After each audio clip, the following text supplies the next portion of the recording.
rozhodně, ne, že by posledně dopadl líp, že?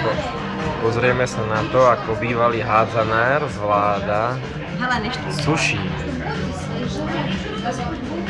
No, to vyšlo. No a takto nejako ona naberá aj to sushi.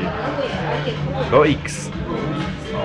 Jestli si to teď dokumentoval, tak jsem ho krásně, elegantně dopravila až do papulky, takže nedošlo.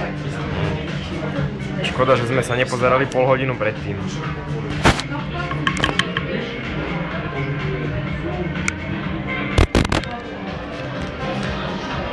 Blábla.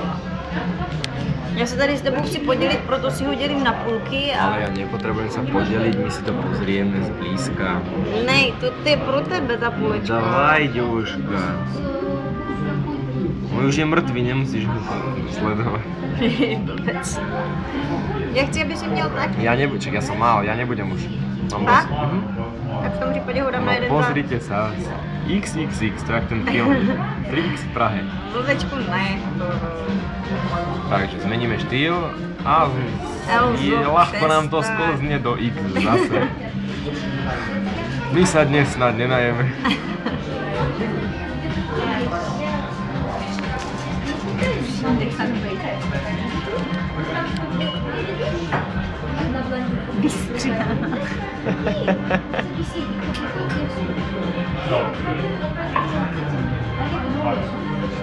Vidíš, a teď zavazíš, a zavazíš.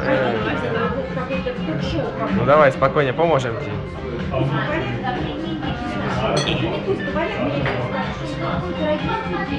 Tak, dáme si to do omáčky.